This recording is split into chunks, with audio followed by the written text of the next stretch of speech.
So they're basically taking inventories out of Star Citizen. Now it's a little more complicated than that. It's not all going away, but for the most part, we're going to be starting to interact with everything physically. This was confirmed last week on the roadmap roundup looking at 3.23.2, probably coming out sometime in the next month. And this isn't a change aimed at just making the game worse for no reason.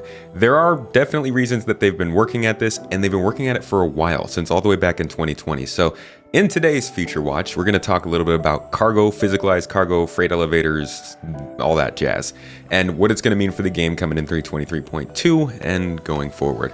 Thanks for coming to this Feature Watch, where I kind of just take a topic or multiple topics from last week and we talk about it a little bit. Chat, get some background, make a joke or two. Thanks for coming to this one.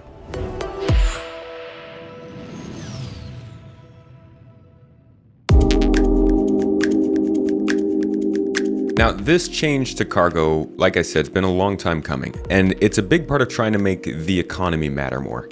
They're trying to add more weight to commodities, make them mean something more in the game.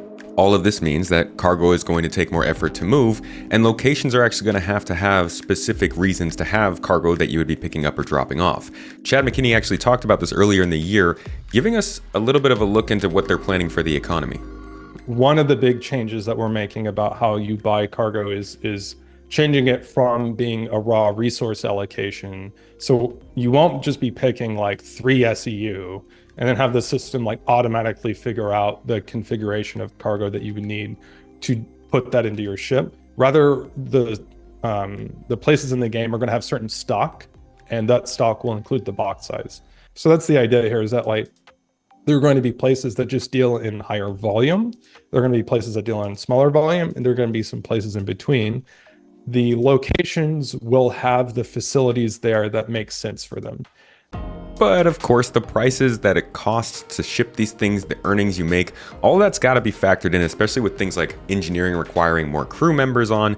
You're going to have to be able to pay for the actual profession if you're doing this. So there's a big rebalancing that has to happen after this, but at first, it might be a little rough. Also, is good to know though, you don't actually have to manually load your ship everywhere you go. If you're going to a major trade hub where they would normally have services, those places will load your ship for you. It's just a matter of it might cost you a little bit more and it might take a little longer, but you can get out of your ship and go do whatever you want in the meantime, which I think is nice. What this system also does for cargo, and I know we were talking about inventory, we'll get to that, it makes everything matter physically. Makes your boxes weigh a certain amount. It makes tractor beams have something to deal with. It means that damage and item stability matters when you're transporting stuff, moving it onto your ship, getting it off of your ship, or flying through atmosphere. Even certain ships are built to take advantage of this system. Some ships store their cargo on the outside, some ships store them on a rail mount or near a tractor beam so that they can specifically be better ships for what they're doing. This game is built a lot around the idea of making you think about what you're doing when you're buying your ship, when you're playing with your ship, and how you're using it best, or maybe not using it efficiently, and then the consequences of that. It's not what we want to do, is differentiate the game. We want the locations in the game to serve different roles. We want there to be a reason to go to different places in the game, and we want there to be a reason to use different ships in the game. If you're a player that owns multiple ships, you will be now rewarded for good decision making as far as like your trade route considerations and your location considerations and your ship choices. And on top of that, if you party with people, you're going to benefit from let's say the choices that you have as a group. And if you're on a larger ship, you're going to benefit from them being able to help you. As a random example, did you know that ships with VTOL engines are meant to actually be able to fly more easily in atmosphere at slow speeds? This isn't in the game yet, but you can catch Yogi Klatt talking about it at CitizenCon last year. This is something that'll make it more efficient to hover and slowly descend and make sure you're doing everything right when you're in a ship that has VTOL engines and it's made for atmospheric flight, as opposed to, something that looks like a plane. Here's Yogi talking about it last year. And we have thruster efficiency curves on these thrusters. So at some point, especially the MEF thrusters, they will cease working because they don't like atmosphere. They will overheat very, very quickly until you're reaching stall speed, which is about now. And then the thrusters will kick in and catch you. However, you are now in a state that the thrusters don't like, right? So at the moment we have turned this up, but in the future you will not be able to hold this for long. This wasn't really a sudden change either, this inventory stuff. All the way back in 3.15, Star Citizen added inventories for the first time, and back then you could really easily transfer stuff between locations and whatever you were doing.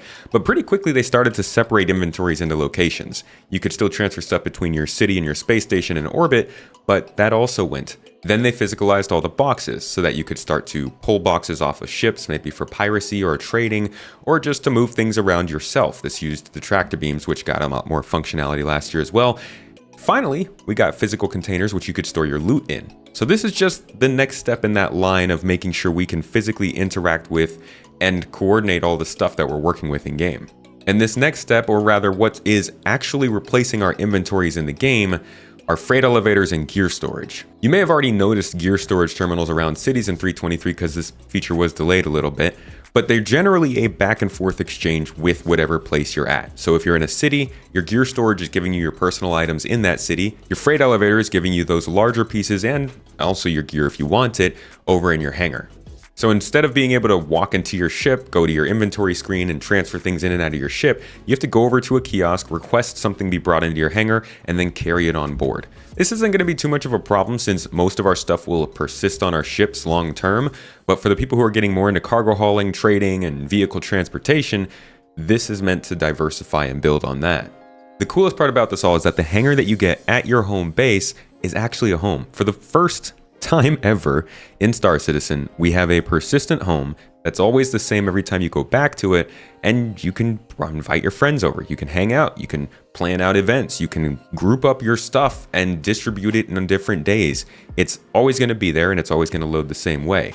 You can actually pull stuff from other people's inventories in to make it much easier for you guys to transfer things. And for organizations and stuff, this is a great way for people to be able to just have a box full of armor or weapons or whatever is needed for everybody that's in an event.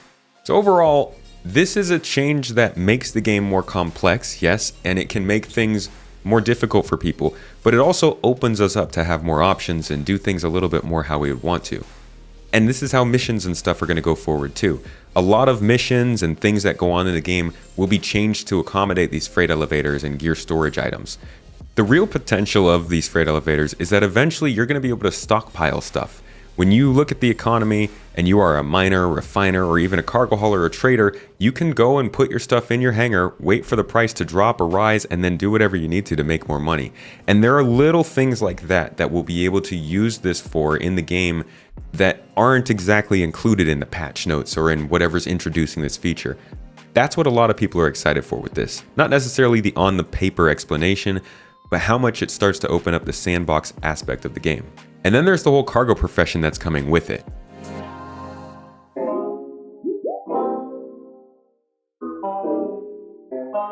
So the new hauling profession is the first time we will have changed the hauling profession in any big way since 2018. How many times have we said that this year though? From the flight model to the star map to MFDs to all these other things in the game.